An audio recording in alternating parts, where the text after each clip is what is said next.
Hello guys, welcome back to Taiyari job की। आपको already पता है कि मैं आपके लिए स्पेशली बहुत सारे मॉक इंटरव्यू कंडक्ट करता हूं डिजिटल मार्केटिंग के, एसईओ के, गूगल एड्स के और सोशल मीडिया।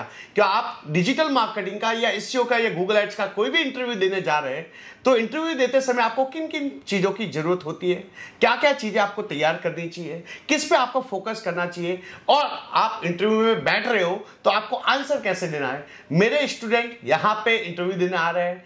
आज का जो इंटरव्यू है वो है एसईओ के ऊपर एंड गूगल एड्स के ऊपर। मोस्ट प्रॉब्ली ये आपको इंटरव्यू की तैयारी करने के लिए बहुत बड़ा हेल्प करेगा।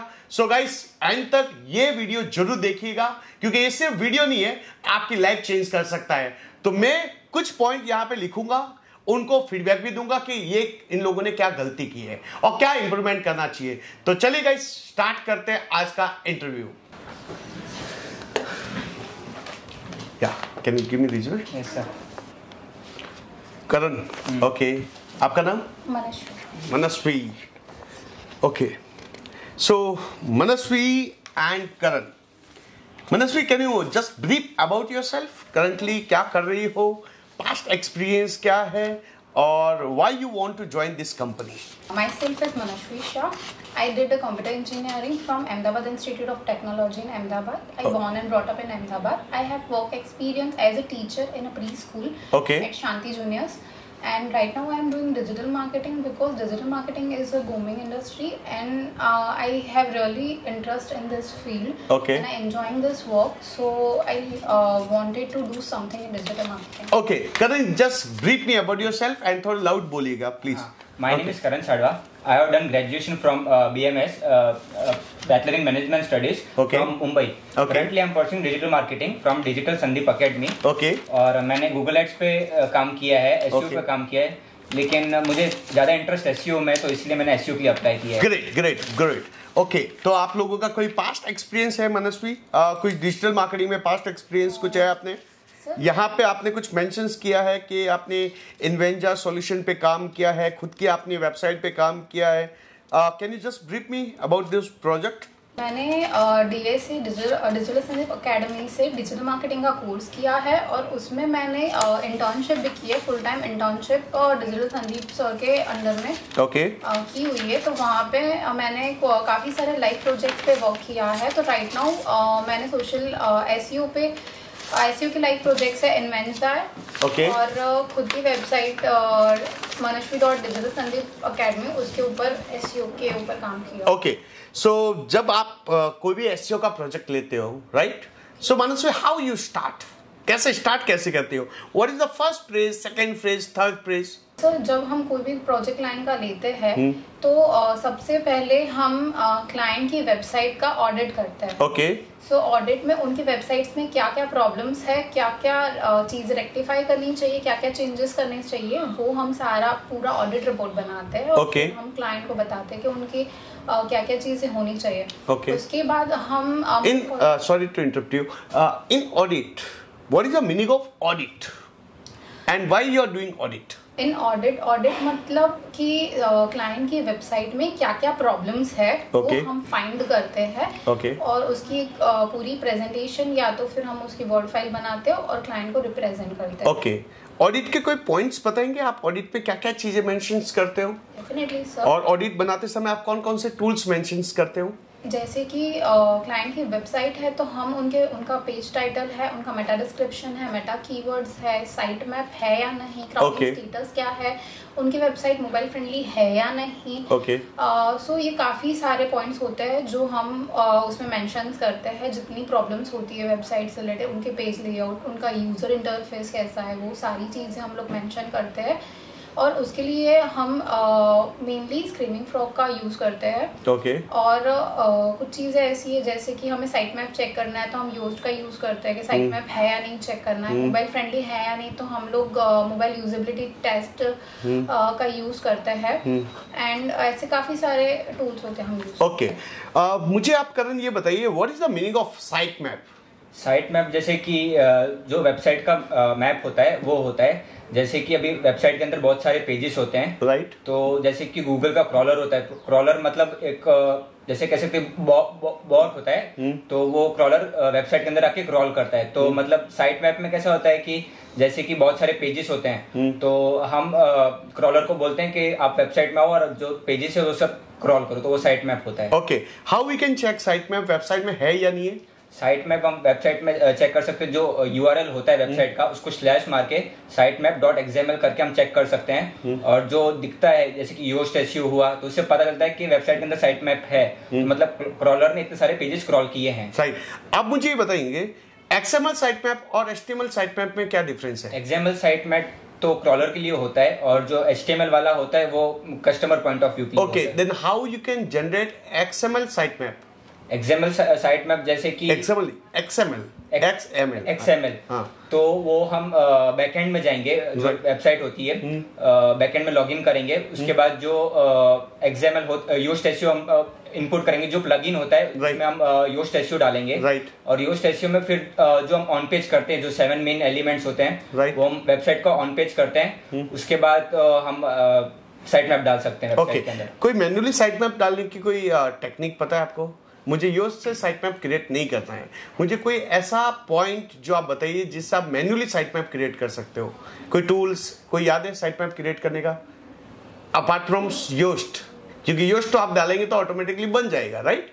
इसके अलावा कोई टूल्स जिससे मैन्युअली आप क्रिएट कर सकते हो? साइट मैप जनरेटर, ओके, वहां से आप क्रिएट कर सकते हो। ओके, नाउ आप मुझे ये बताइए ऑन पेज के एलिमेंट कौन कौन से हैं? पेज के एलिमेंट, ऑन पेज के 7 एलिमेंट्स है। पहला है पेज टाइटल, दूसरा Meta description, Meta keywords, URL, H1, H2, content and alt text. Okay, why on page is so much important for? Sir on page इसलिए इम्पोर्टेंट है क्योंकि Google की कुछ गाइडलाइंस होती है, उसको फॉलो करना जरूरी होता है। गूगल वो गाइडलाइंस इसलिए लाता है कि यूजर का एक्सपीरियंस अच्छा हो, राइट? तो मेनली 2 रीजन है, एक तो गूगल के लिए और यूजर के एक्सपीरियंस के लिए, तो इसलिए हम लोग ऑन पेज करते हैं। ओके, पेज टाइटल का लेंथ कितना होना चाहिए? पेज टाइटल का लेंथ 70 कैरेक्टर से ज्यादा नहीं होना चाहिए और 30 कैरेक्टर से बिलो नहीं होना चाहिए। Okay. अगर 70 कैरेक्टर से ज्यादा है तो वो पेज टाइटल ट्रंकेड हो जाएगा, okay. और 30 कैरेक्टर से कम है तो फिर वो गूगल के क्रॉलर को क्रॉल करने में प्रॉब्लम। तो ट्रंकेड होने से क्या होगा? ट्रंकेड होने से जो डिटेल होती है फिर वो डॉट दिखती है, मतलब वो जो कस्टमर को होती है वो डिटेल पता नहीं चलती है। ओके, तो पेज टाइटल अगर मुझे बनाना है किसी भी पेजेस के लिए, तो किन किन बातों का मुझे ध्यान रखना है व्हेन आई, मतलब जब भी मैं क्रिएट करने जा रहा हूँ? वो एक ऑडिट पॉइंट आ जाता है पेज टाइटल, तो उसके अंदर 4 चीजें का ध्यान रखना होता है कि कोई पेज टाइटल मतलब मिसिंग नहीं है, बहुत सारे पेज। नहीं, मेरा क्वेश्चन ये है करण आपसे कि पेज टाइटल बनाते समय हमें किन किन चीजों का ध्यान रखना है, कैसे बनाएंगे पेज टाइटल? पेज टाइटल बनाने के लिए जो सबसे पहले तो हमें कीवर्ड्स होते हैं जो लोग सर्च करते हैं, कुछ भी जैसे डिजिटल मार्केटिंग के रिलेटेड जो सर्च करते हैं, जो कीवर्ड होता है जो मतलब ज्यादा कीवर्ड पे सर्च करते हैं, तो वो कीवर्ड हम पेज टाइटल में डालेंगे। हमारा ब्रांड नेम होता है वो भी हम पेज टाइटल में यूज करते हैं, और जैसे एडजेक्टिव हो गया, बेस्ट वगैरह हो गया, वो हम यूज करते हैं, और लोकेशन भी यूज करते हैं, तो जिससे क्रॉलर को पता चलेगा कि ये पेज किस बारे में है। ओके, अच्छा आप मुझे बताइए robots.txt क्या है?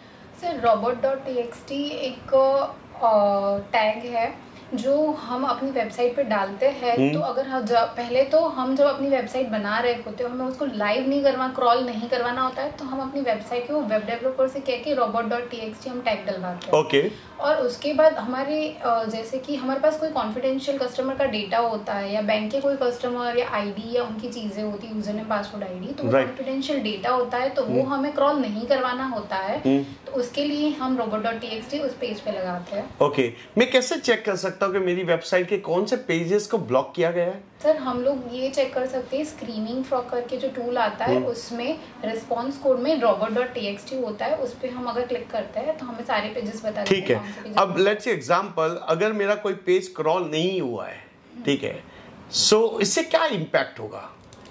सर अगर एक पेज है जो क्रॉल नहीं हुआ है तो वो क्या होगा कि वो वेबसाइट की रैंकिंग पे इफेक्ट करेगा। वो पेज अगर क्रॉल नहीं हुआ तो वो पेज रैंक नहीं आएगा, क्रॉलर उसको क्रॉल नहीं करेगा।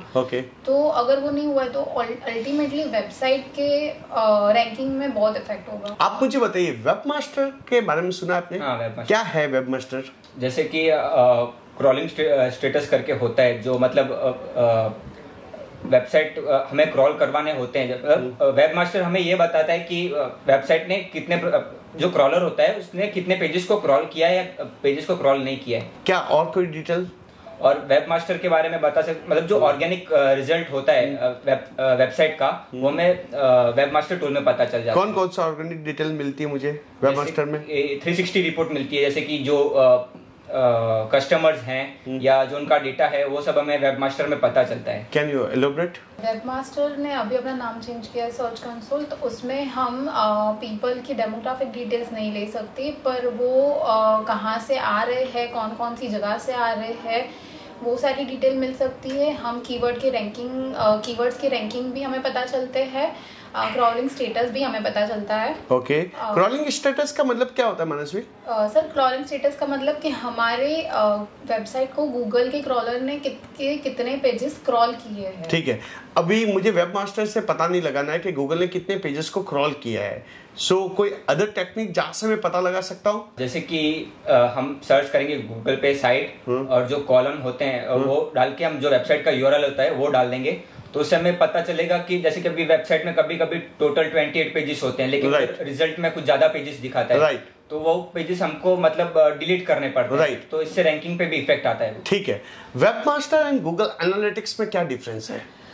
सर वेबमास्टर और गूगल एनालिटिक्स में ये चीज़ है कि वेबमास्टर में सिर्फ ऑर्गेनिक रिजल्ट मिलता है, जब गूगल एनालिटिक्स में ऑर्गेनिक और इनऑर्गेनिक दोनों का रिजल्ट मिलता है। गूगल एनालिटिक्स में हमें डेमोग्राफिक जैसे कि एज, जेंडर, वो सारी चीज़ें पता चलती है, और वेबमास्टर में वो डेमोग्राफिक डिटेल हमें नहीं देता है। और गूगल एनालिटिक्स 360 डिग्री हमें सारा रिपोर्ट देता है, और वेबमास्टर हमें क्रॉलिंग स्टेटस और कीवर्ड रैंकिंग भी देता है। ठीक है, मुझे ये देखना है करण कि मेरी जो वेबसाइट है कौन कौन से कीवर्ड पे रैंक आ रही है। हाउ आई कैन चेक कौन से कीवर्ड पे रैंक आ रही है? मुझे पता लगाना है कि कौन कौन से कीवर्ड पे मेरी वेबसाइट रैंक आ रही है, तो मैं कैसे पता लगा सकता हूँ? बताइए। HRF टूल में जा सकते हैं। ठीक है, कि HRF टूल में जाके हमने ऑर्गेनिक कीवर्ड का ऑप्शन आता है, तो वहाँ पे हमारी URL हमने डाल दी, तो उसमें ऑर्गेनिक कीवर्ड्स में जो कीवर्ड्स पे रैंक आ रही है तो वो हमें पता चलता है। और हम कंप्यूटर स्पाई भी कर सकते हैं कि कंप्यूटर कौन से कीवर्ड पे रैंक लाने की कोशिश कर रहे हैं, तो वो कीवर्ड भी हम हमारे ऑन पेज में ऐड कर सकते हैं, तो जिससे जो जिन कीवर्ड का वॉल्यूम हाई होता है वो कीवर्ड हमें यूज करने चाहिए। ठीक है, कीवर्ड डेंसिटी का मतलब क्या? सर कीवर्ड डेंसिटी का मतलब होता है कि हम अपनी वेबसाइट या पेज में कितनी बार हम एक कीवर्ड को रिपीट कर रहे हैं। राइट, तो क्या मतलब क्या होता है? Let's say example, keyword density अगर ज्यादा है, कम है, तो क्या होगा? मुझे जस्ट एक्सप्लेन करोगे? कीवर्ड डेंसिटी अगर होनी चाहिए 3 to 4%, राइट, क्या उससे भी कम होनी चाहिए। अगर कीवर्ड डेंसिटी ज्यादा हो जाती है तो उसको हम बोलते हैं कीवर्ड स्टफिंग हो रही है, और कीवर्ड स्टफिंग गूगल की पॉलिसीज और गाइडलाइंस के अगेंस्ट जाता है, राइट, और उससे यूजर का एक्सपीरियंस भी खराब हो जाता है। एक बार आप कीवर्ड डाल देते हो तो गूगल के क्रॉलर को पता चल जाता है कि आपका पेज और किस बारे में। ओके, सो कीवर्ड डेंसिटी कम से कम होनी चाहिए और आपके कीवर्ड्स रिपीट नहीं होने चाहिए। ओके, कीवर्ड, तो हाउ वी कैन चेक कि मेरी वेबसाइट के कौन से पेजेस में कीवर्ड डेंसिटी ज्यादा है या कम है? Sir internet marketing Ninja tool होता है, उस पे जाके हम URL डालते हैं तो हमें पता चलता है कि हमारी कीवर्ड डेंसिटी हमारे पेज में कौन कौन से वर्ड में कितनी है। ठीक है, अच्छा मुझे बता, कीवर्ड डिफिकल्टी का मतलब क्या? कीवर्ड डिफिकल्टी जैसे कि एक तो वॉल्यूम चेक करते हैं और हम कीवर्ड डिफिकल्टी चेक करते हैं। कीवर्ड डिफिकल्टी मतलब हमें कितना टाइम लगेगा कि उस कीवर्ड पे रैंक लाने में। जैसे कि अगर कीवर्ड डिफिकल्टी 1 to 10 के बीच में है तो हमें उस कीवर्ड पे रैंक लाने में 3 months लगेगा, और जैसे कि 11 to 20 के बीच में तो हमें उस कीवर्ड पे रैंक लाने के लिए 5 to 6 months लगेगा। तो मतलब कीवर्ड डिफिकल्टी बहुत मैटर करता है। अगर कीवर्ड डिफिकल्टी ज्यादा है तो हमें उस कीवर्ड पे रैंक लाने के लिए वेबसाइट को 1 साल भी लग सकता है। ओके, कौन से टूल से देख सकते हैं कीवर्ड डिफिकल्टी? कीवर्ड डिफिकल्टी हम उबर सजेस्ट के टूल से देख सकते हैं, HRF है, सेमरस है, तो ये जो टूल्स हैं हम देख सकते हैं वहां से। ओके, मुझे आप बताइए कीवर्ड ढूंढने की कोई टेक्निक बताइए, कीवर्ड ढूंढने के कोई 5 से 6 टूल्स बताइए ना। कीवर्ड ढूंढने के लिए हम सैमरस का यूज कर सकते हैं, ओके, एचरेफ का यूज कर सकते हैं, मॉस और उबर सजेस्ट, कीवर्ड फाइंडर, ये कुछ टूल्स है। ठीक है। और कीवर्ड ढूंढते समय आप किन किन बातों का ध्यान रखेंगे? सर कीवर्ड ढूंढते समय हम कुछ चीजों का ध्यान रखते हैं, जैसे कि पहला पॉइंट हो सकता है कि हमें थोड़ी सी ब्रेनस्टॉर्मिंग करनी पड़ेगी। ओके। उसमें चीजें है कि हमें कुछ नेगेटिव कीवर्ड्स नहीं लेने, लोकेशन का ध्यान रखना है, हमें लॉन्ग टेल कीवर्ड लेना चाहिए, शॉर्ट टेल नहीं लेना चाहिए। ओके। तो इन कुछ चीजों का ध्यान रखना पड़ता है। फिर हम 2 मेथड से हम कीवर्ड फाइंड करेंगे, एक होती है सर्चेसमेंट एक्टिविटी एंड एक होती है SERP एक्टिविटी। तो सर्चेसमेंट एक्टिविटी में हम करेंगे कि हम लोग कीवर्ड प्लानर से हम जो कीवर्ड्स है, लॉन्ग टेल कीवर्ड्स है, तो हम वो पहले फाइंड करेंगे हमारी फील्ड के हिसाब से। डिजिटल मार्केटिंग है तो हम डिजिटल मार्केटिंग कोर्स, तो उसके रिलेटेड सारे कीवर्ड कितने लोग सर्च कर रहे हैं उसके साथ हमें मिल जाएगा। वहां से हम वो फाइल डाउनलोड करेंगे, एक्सेल में डालेंगे और हम उस पर फिल्टर डालेंगे कि हम कौन कौन से कीवर्ड डालने हैं, क्योंकि हमें लेने होंगे ट्रांजैक्शनल कीवर्ड। तो जिसका इंटेंट क्लियर होगा और वॉल्यूम ज्यादा होगा वो कीवर्ड हम लेंगे, और फिर उसका KD और वॉल्यूम, तो हम उसकी एक एक्सेल शीट बनाएंगे। बहुत बढ़िया। उस तरीके से हम फाइनलाइज करेंगे कि हम कौन कौन से कीवर्ड लेने वाले हैं। ओके। और दूसरी मेथड है SERP एक्टिविटी। SERP एक्टिविटी में हम लोग हमारी फील्ड से रिलेटेड कॉम्पिटिटर सर्च करेंगे, कि कौन कौन से कॉम्पिटिटर SERP पेज पे रैंक आ रहे हैं। तो फिर वहां से हम लोग उसका पेज टाइटल एनालिसिस करेंगे, उनका डिस्क्रिप्शन एनालिसिस करेंगे और वहां से हम लोग कीवर्ड निकालेंगे। तो वो कौन कौन से कीवर्ड यूज। अच्छा, आप मुझे बताइए स्कीमा क्या है? स्कीमा एक मार्कअप लैंग्वेज है। जैसे कि स्कीमा हम बहुत सारी अलग अलग चीज़ों का कर सकते हैं। जैसे कि हम सर्च करते हैं कि अमिताभ बच्चन, तो वो अमिताभ बच्चन की प्रोफाइल हमें साइड में दिखाता है। तो वो गूगल को बताने के लिए होता है कि स्कीमा क्या है। जैसे कि हम पर्सन का कर सकते हैं, ऑर्गेनाइजेशन का कर सकते हैं। अभी जैसे कि डिजिटल संदीप अकेडमी है, जब लोग सर्च करते हैं तो साइड में डिजिटल संदीप अकेडमी की पूरी एड्रेस आती है, लोकेशन आता है, ब्रांड नेम आता है। तो उसके लिए हम स्कीमा यूज करते हैं वेबसाइट के अंदर। ओके। अच्छा, आप मुझे ये बताइए H1 जो होता है क्यों इम्पोर्टेंट है? सर H1 इसलिए इम्पोर्टेंट है, उसको बोलते ही है मेन हेडिंग। तो हमने जब कोई टॉपिक लिखा होता है या कोई कंटेंट लिखा होता है, तो वो कंटेंट किस बारे में है वो क्रॉलर को बताने के लिए और इवन विजिटर्स को बताने के लिए वो क्या है, किस बारे में, उसके लिए H1 इम्पोर्टेंट। लेंथ कितना होता है H1 का? H1 का लेंथ होता है 70 कैरेक्टर। ओके। और 70 कैरेक्टर। ये डुप्लीकेसी ऑफ कंटेंट वेबसाइट में होना चाहिए कि नहीं होना चाहिए, और होना चाहिए तो कितना % तक चलता है? सर डुप्लीकेट कंटेंट जितना कम बने उतना ही होना चाहिए। कि अगर डुप्लीकेट कंटेंट होगा तो हमारी पेज रैंक नहीं आएगी। क्योंकि गूगल की एक एल्गोरिथम पॉलिसी है कि डुप्लीकेट कंटेंट नहीं होना चाहिए, जितना बन सके उतना हमें फ्रेश कंटेंट लोगों को देना है। और वो होना चाहिए 10 to 12%। अगर हमें डुप्लीकेट कंटेंट भी कुछ रखना है तो 10 to 12, उससे ज्यादा बिल्कुल नहीं होना। ठीक है। कैसे चेक करेंगे? कोई टूल? स्मॉल SEO टूल करके एक टूल है। कोई टूल? साइटलाइनर। ओके, वहां से पता चल जाएगा अपने को। हाँ, उसमें हम URL डालेंगे तो उसमें हमें 3 चीज बताते हैं। डुप्लीकेट कंटेंट कितना है, कॉमन कंटेंट कितना और यूनिक कंटेंट कितना है। ठीक है। तो डुप्लीकेट कंटेंट मतलब हमने दूसरी वेबसाइट से वो कंटेंट को यूज किया है। कॉमन मतलब बहुत सारे पेजेस होते हैं, तो वो कॉमन कंटेंट जो बहुत सारे पेजेस होते हैं वही कंटेंट यूज हुआ होता है। यूनिक मतलब हमने जो हमारा यूनिक कंटेंट होता है वो। ठीक है। अच्छा, आप मुझे बताइए, एक डिफरेंस बताइए। एक होता है मोबाइल फ्रेंडली और एक होता है मोबाइल रेस्पॉन्सिव। ये दोनों का डिफरेंस क्या है? मोबाइल रिस्पॉन्सिव मतलब जो मोबाइल पे लोग चेक करते हैं, मतलब मोबाइल पे जो वेबसाइट खुलते हैं तो वो कितना टाइम लगा रही है वेबसाइट पे खोलने में। और मोबाइल फ्रेंडली और मोबाइल रेस्पॉन्सिव क्या है? मोबाइल फ्रेंडली मतलब मोबाइल में आपकी वेबसाइट ओपन हो रही है, और मोबाइल रिस्पॉन्सिव मतलब आपकी वेबसाइट अच्छे से वहां पे काम कर रही है। कोई बटन पे क्लिक कर रहा है तो अच्छे से बटन पे क्लिक हो रहा है, सही से बटन दिख रहा है, सही फॉन्ट दिख रहा है, कलर कोऑर्डिनेशन दिख रहा है, तो मोबाइल रिस्पॉन्सिव होता है। ओके। ये 404 एरर क्या है? 404 पेज रिगार्डिंग एरर है। जैसे कि हमारे पेज में 404 पेज हमें डालना पड़ता है। जैसे कि हमारे अगर वेबसाइट के अंदर 404 पेज नहीं है तो वो पूरा ब्लैंक ही दिखाएगा। तो कस्टमर को लगेगा कि ये वेबसाइट में कुछ प्रॉब्लम है, वो कस्टमर लीव कर देगा। अगर हम 404 डालेंगे तो वो शायद मे बी हमारी वेबसाइट का जो मेनू बार होता है या साइट के कुछ चीजें होती है वो दिखाता है। तो जिसके कारण मतलब हमें 404 पेज रखना होता है। ठीक है। अब मुझे ये बताइए, ये 3xx एरर क्या है? सर 3x के रीडायरेक्शन एरर होती है। अगर हमारी वेबसाइट है तो हमें कहीं टेम्पररीली ट्रांसफर करनी, कोई और डोमेन पे या परमानेंटली कोई नए डोमेन पे ही ट्रांसफर करनी है, तो उसके लिए हम 3xx एरर का यूज करते हैं। क्योंकि क्या होता है कि हमने अपनी वेबसाइट पे बहुत सारा काम किया होता है, तो वो काम और वो मेहनत वेस्ट ना हो, उसके लिए वो सारी चीजें हम लोग वहाँ पे उसको 2xx एरर क्या है? 2xx एरर मतलब हेल्दी पेज होते हैं, जो हमारी वेबसाइट में बहुत सारे पेजेस होते हैं, तो ये हमें स्क्रीमिंग फॉक्स से पता चलता है रिस्पॉन्सिव कोड में जाके कि हमारे पेज में कितने हेल्दी पेजेस हैं, और हेल्दी पेजेस जितने होंगे उतनी हमारी वेबसाइट रैंक आने में उतना अच्छा होगा। 5xx एरर कौन सी है? 5xx error is server regarding error. जब आपके कैसे पता चलता है सर्वर रिगार्डिंग एरर कहाँ पे?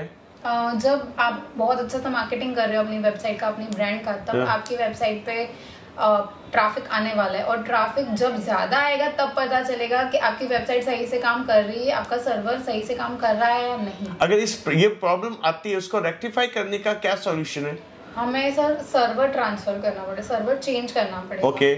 और ये HTTP और HTTPS का क्या संबंध है? HTTP और HTTPS में क्या होता है कि जो S होता है वो एक सिक्योर वेबसाइट होती है, तो उसके लिए हमें SSL सर्टिफिकेट बाय करना पड़ता है। और जो HTTP होता है, जैसे कि वो वेबसाइट सिक्योर नहीं होती, तो उसमें वायरस वगैरह आने के चांसेस है, तो इसलिए हमें ज्यादा हो सके तो HTTPS वाली ही वेबसाइट, मतलब हमें SSL सर्टिफिकेट परचेज करना पड़ता है website. How to connect website to webmaster?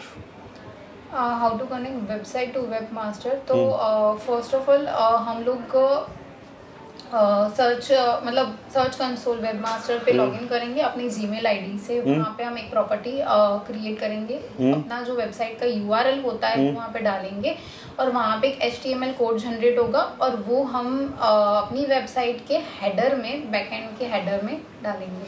अच्छा, स्कीमा जनरेट करने का कौन सा टूल है?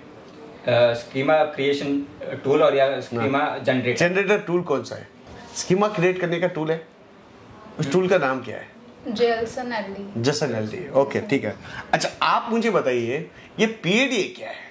PADA पेज अथॉरिटी और डोमेन अथॉरिटी होता है। जैसे कि जो हमारी वेबसाइट के अंदर पेजेस हैं, तो उसको रैंक, मतलब लिंक मैट्रिक्स होता है, वो 1 to 100 के बीच में पॉइंट्स होते हैं। जितना हमारा वेबसाइट में पेजेस अच्छे होंगे, उतने हमारे वेबसाइट के जो बैकलिंक्स होती है वो क्वालिटी बैकलिंक्स होती है। और DA मतलब जो हमारा डोमेन होता है वो डोमेन अथॉरिटी होता है। तो जितना हमारा डोमेन अथॉरिटी का स्कोर अच्छा होगा, उतना ही हमारी वेबसाइट रैंक आएगी। ओके, स्पैम स्कोर क्या है? स्पैम स्कोर ये है कि हमारी वेबसाइट पे कितना टॉक्सिक कंटेंट है। ओके। क्या, कहाँ से, मतलब हमने जहाँ से बैकलिंक्स ली होती है, तो वो जगह कैसी है, तो वहाँ अगर स्पैमिंग चीजें हो रही है, स्पैमिंग एक्टिविटीज हो रही है, कुछ एडल्ट कंटेंट्स है, या तो फिर लिंक एक्सचेंज चीजें हो रही है, वैसे कुछ चीजें हो रही है, तो वहाँ से उनका स्पैम स्कोर ज्यादा हो रहा है। तो वहाँ से अगर हम बैकलिंक ले रहे तो हमारा स्पैम स्कोर भी बढ़ेगा, हमारी वेबसाइट में भी वायरस आएगी, यूजर का एक्सपीरियंस भी खराब होगा। तो वो होता है स्पैम। अच्छा, डू फॉलो नो फॉलो क्या है? Sir do follow no follow वो चीज होती है कि हम जहाँ से बैकलिंक ले रहे हैं वो वाला, हम वहाँ से बैकलिंक तो ले लेते हैं, पर अगर वो अपनी पावर, अपनी अथॉरिटी हम तक पास नहीं करता है, तो वो नो फॉलो हो जाता है कि हम इनको नहीं जानते हैं। पर अगर डू फॉलो वेबसाइट होती है तो वो अपनी बैकलिंक के साथ साथ हमें अपनी पावर और अथॉरिटी भी पास करता है कि नहीं, कि ये सही है। ओके। अच्छा, हाउ टू इंक्रीज PA और DA? PADA हम इंक्रीज, मतलब जो अच्छी बैकलिंक्स होती हैं, जैसे कि हम दूसरी वेबसाइट से हैं और उसमें हम डू फॉलो वाली वेबसाइट से ज्यादा अगर बैकलिंक्स लेते हैं, तो वो हमारी वेबसाइट का स्कोर बढ़ेगा। और हम PADA इंक्रीज करने के लिए हमें स्पैम स्कोर भी कम करना पड़ेगा। जैसे कि कुछ वेबसाइट ऐसी होती है जो इलीगल कंटेंट वगैरह होता है, तो वो हमें हमारी वेबसाइट से बैकलिंक निकाल के अच्छी वाली बैकलिंक्स देंगे, तो वो PADA स्कोर इंक्रीज होगा। ओके, मुझे ये बताइए स्पैम स्कोर कम करने के लिए क्या क्या उपाय करें? स्पैम स्कोर कम करना है, वेबसाइट में स्पैम स्कोर बहुत ज्यादा है, उसको कम करने के लिए क्या करें? तो स्पैम स्कोर कम करने के लिए पहले तो हम वो वाली वेबसाइट को जहाँ से हमने बैकलिंक्स ली है, जिसका स्पैम स्कोर ज्यादा, PADA कम है, जो डू फॉलो है, वो सारी चीज हम एक बार चेक करेंगे कि कहाँ से बैकलिंक ली गई है। तो हमें पहले तो सही PA और DA 30 के अबोव होना चाहिए, तो वो वाली वेबसाइट्स लेंगे, उसका स्पैम स्कोर भी कम होना चाहिए। तो वो सारी वेबसाइट से पहले हमें बैकलिंक्स लेनी चाहिए, फिर हमें डू फॉलो वाली वेबसाइट्स लेनी चाहिए जिसका अथॉरिटी हमें मिलता है। तो इस तरीके से हम लोग अपनी पेज का, हमारी वेबसाइट का भी पावर बढ़ाएंगे और उसका स्पैम स्कोर कम करेंगे। ओके, मुझे ये बताओ के बैकलिंक जनरेट करने के लिए क्या स्ट्रैटेजी फॉलो करेंगे? बैकलिंक जनरेट करने के लिए जैसे कि बैकलिंक हम अलग अलग जगह से बैकलिंक लेते हैं। कौन कौन सी जगह? जैसे कि ब्लॉग कमेंटिंग करके हो गया, या Q&A हो गया, Q&A वेबसाइट्स हो गई, इमेज शेयरिंग वेबसाइट्स हो गई, क्लासिफाइड, जैसे कि क्लासिफाइड्स में हमें हमारे जो डिटेल्स होती है, क्लाइंट की डिटेल्स होती है, वो हमें पोस्ट करके हम वहाँ से बैकलिंक करेंगे, जनरेट करेंगे। मतलब हमें बैकलिंक लिंक मैट्रिक्स देखना होता है, लिंक मैट्रिक्स अच्छा है, और फिर जो हमारी कंट्री है, मतलब जो हम कंट्री में रैंक लाना चाहते हैं वो अच्छा होना चाहिए। और हमें क्लाइंट का अलग से मतलब नैप होता है कि जैसे कि क्लाइंट का अलग से नेम, फोन नंबर, एड्रेस, वो सब चीजें हमें क्लाइंट से लेनी पड़ती है। उनका अलग से सेल फोन नंबर लेना होता है, उनकी ईमेल आईडी क्रिएट करनी होती है। वही हम सब जगह बैकलिंक में यूज करेंगे। ठीक। हमिंगबर्ड, नॉलेज ग्राफ, ये क्या है? कुछ आइडियाज क्या होता है गूगल एल्गोरिथम से? सर गूगल एल्गोरिदम गूगल की कुछ पॉलिसीज होती है, गाइडलाइंस होती है जिसको फॉलो करना पड़ता है। तो उसका होता है कि अगर हमारी वेबसाइट पूरी गूगल की पॉलिसीज फॉलो करती है, एल्गोरिदम फॉलो करती है, तो हमारी वेबसाइट डेफिनेटली रैंक आती है। ठीक है। अब मुझे थोड़ा सा मेरा वेब मास्टर लॉगिन करके बताओ। चलो मेरा वेब मास्टर लॉगिन करके बताओ जस्ट। और किसी पेज को क्रॉल करवाना है तो कैसे करवाओ?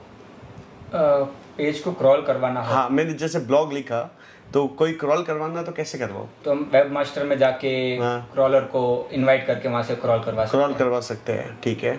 अच्छा, मुझे इसमें बताओ कि मेरी वेबसाइट कौन कौन से कीवर्ड पे रैंक आ रही है। I want to see the keyword. ठीक है ना। अब आप मुझे ये बताइए एक और पॉइंट, किसी भी पेज को क्रॉल करवाना कैसे करवाऊं? किसी भी पेज को क्रॉल करवाना है, हाँ, तो कैसे करवाओ? यस। अच्छा, एक और बताइए, ब्लॉग लिखना है मुझे, how to find out the topic. Blog लिखना है, how to find out the topic. तो हम लोग Href में या Semrush में जाएंगे, वहाँ से हमारी रिलेटेड कॉम्पिटिटर्स ढूंढेंगे, और कॉम्पिटिटर्स कौन कौन से टॉपिक्स पे ब्लॉग लिख रहे हैं और उनके कौन से टॉपिक पे ज्यादा ट्रैफिक आ रहा है वो चेक करेंगे, और वो ब्लॉग टॉपिक हम ले सकते हैं। ठीक है। कैसे रिपीट करेंगे? कैसे? मतलब उन्होंने जो टॉपिक्स पे ब्लॉग लिखा होता है, तो वो ब्लॉग पे उनके कितना ट्रैफिक आता है वो हम पहले चेक करेंगे। ठीक है। कौन से टॉपिक पे ज्यादा ट्रैफिक आ रहा है, कौन से टॉपिक पे नहीं आया, तो वो सारे ब्लॉग की एक पहले लिस्ट बनाएंगे। ठीक है। उसमें से हम लेट्स से एग्जांपल, कोई वेबसाइट को रैंक लाना है, ठीक है, सो आप कैसे डिसाइड करेंगे कौन कौन से पॉइंट्स होंगे जो सबसे इम्पोर्टेंट है? आप भी लिखिए कि किसी भी वेबसाइट को अगर मुझे रैंक लाना है, ठीक है, तो क्या क्या फैक्टर देखेंगे और कितनी कोटेशन होगी? क्या फैक्टर वेबसाइट में, लेट्स से एग्जांपल, आपका एसईओ करना है, ठीक है, तो आप क्या क्या करेंगे? वेबसाइट का मतलब in short quotation, right, quotation देना है कि वेबसाइट का एसईओ करने के लिए। तो सर पहले हम देखेंगे कि उनका पहला ऑडिट रिपोर्ट बनेगा। अच्छा, लेट्स से एक पॉइंट आपको ऐड कर रहा हूँ, आप वेबसाइट के पहले पेजेस का एसईओ करेंगे या ब्लॉग लिखना पसंद करेंगे? वेबसाइट के पहले पेजेस, जो ट्रांजैक्शनल पेजेस होते हैं, हम उनका एसईओ करेंगे, क्योंकि वही हमें बिजनेस जनरेट करने में। तो आप ब्लॉग क्यों लिखना चाहते हो? सर ब्लॉग इसलिए क्योंकि वेबसाइट पे फ्रेश कंटेंट डालते रहना चाहिए, ताकि यूजर को नए नए इंफॉर्मेशन मिलती रहे, इंफॉर्मेशन पेजेस के लिए, तो हमारी वेबसाइट्स रैंक आती रहे। तो आप डेली बैकलिंक जनरेट करेंगे, राइट? तो कैसे करेंगे? क्या स्ट्रेटजी फॉलो करेंगे डेली बैकलिंक के लिए? हमने एक्सेल शीट बनाई होती है जहाँ पे हमने कॉम्पिटिटर्स की बैकलिंक्स की जो लिस्ट निकाली होती है, वहाँ पे वो वेबसाइट्स पे हम जाएंगे, वहाँ पे हम लोग या तो कमेंट करेंगे या ब्लॉग लिखेंगे, और कुछ क्या तो क्वेश्चंस आंसर पूछेंगे, वो सारी एक्टिविटीज करेंगे, या बुकमार्क्स करेंगे, यूआर शॉर्टनर्स यूज करेंगे, तो अलग अलग टाइप की एक्टिविटीज करेंगे, और इस तरीके से हम लोग बैकलिंक जनरेट कर सकते हैं। और कॉम्पिटिटर जो होते हैं हमारे, उनके रेफरिंग डोमेन से, मतलब जो एक डोमेन से बहुत सारी बैकलिंक्स होती हैं, तो वहाँ से भी बैकलिंक जनरेट कर सकते हैं। रेफरिंग टू डोमेन क्या होता है? सर रेफरिंग डोमेन होता है कि हमारे कॉम्पिटिटर्स ने कौन सी वेबसाइट पे से बैकलिंक्स ली है, तो वो वेबसाइट का जो डोमेन होता है वो रेफरिंग। तो एक वेबसाइट से मल्टीपल बैकलिंक लेने चाहिए, एडवाइजेबल है? नहीं, जरूरी नहीं है। हाँ, एडवाइजेबल। अगर एक वेबसाइट से मल्टीपल बार बैकलिंक लेनी चाहिए कि नहीं लेनी चाहिए? लेने चाहिए। ओके, तो आप रेफरिंग टू डोमेन ज्यादा से ज्यादा रखोगे कि एक ही वेबसाइट से मल्टीपल बैकलिंक लोगे?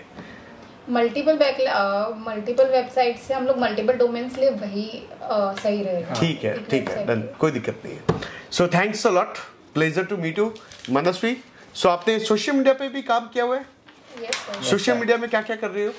सर सोशल मीडिया पे मेरा ऑर्गेनिक पार्ट खत्म हो चुका है। ऑर्गेनिक पार्ट खत्म हो चुका है। और आपका करण? मेरा भी ऑर्गेनिक पार्ट। आपका तो गूगल एड्स भी हो चुका है। हाँ, गूगल एड्स भी। तो गूगल एड्स का एक्सपर्टाइज है आपको? यस सर, किया हुआ काम आपने? गूगल एड्स का काम। ठीक है, अब मुझे थोड़ा बताइए, why you want to join this company? Want to join this company because मैंने इस कंपनी के बारे में रिसर्च किया हुआ है। आपकी कंपनी वेरी रेप्यूटेड ब्रांड है और मैं ऐसी ऑर्गेनाइजेशन के साथ काम करना चाहूंगी जिससे मेरा एक्सपीरियंस भी बढ़े, मैं ग्रो भी हूँ और मैंने जितना सीखा है वो मैं कुछ सही ऑर्गेनाइजेशन में मैं अप्लाई कर सकूँ। मैंने अब तक जितना भी इंटर्नशिप में काम किया है तो उसको और अच्छे से मतलब मुझे एनहांस करना है, तो इसलिए मैं अप्लाई करना चाहता हूँ। ठीक है, कितनी सैलरी एक्सपेक्टेशन कर रहे हो करण?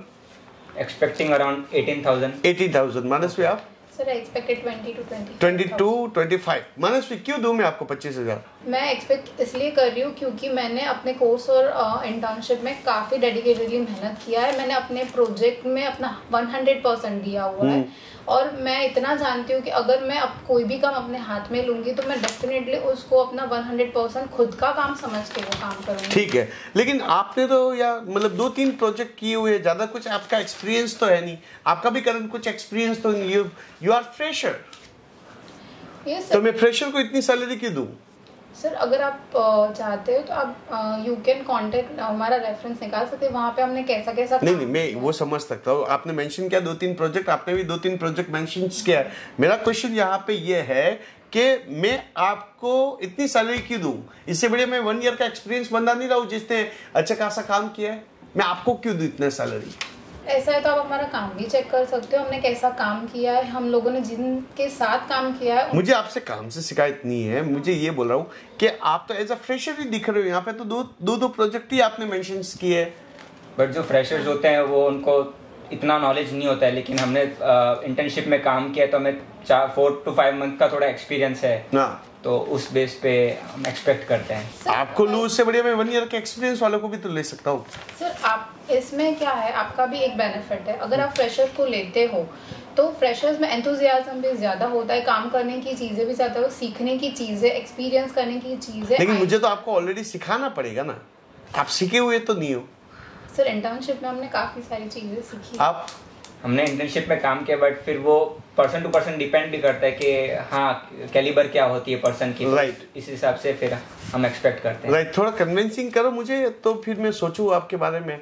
25,000 आप मांग रहे हो मनस्वी, लेकिन उसमें 1 साल का बंदा आ सकता है। आप 18 मांग रहे हो, वो भी अच्छा खासा बंदा आ सकता है। तो मैं आपको एज अ फ्रेशर चांस क्यों दूं?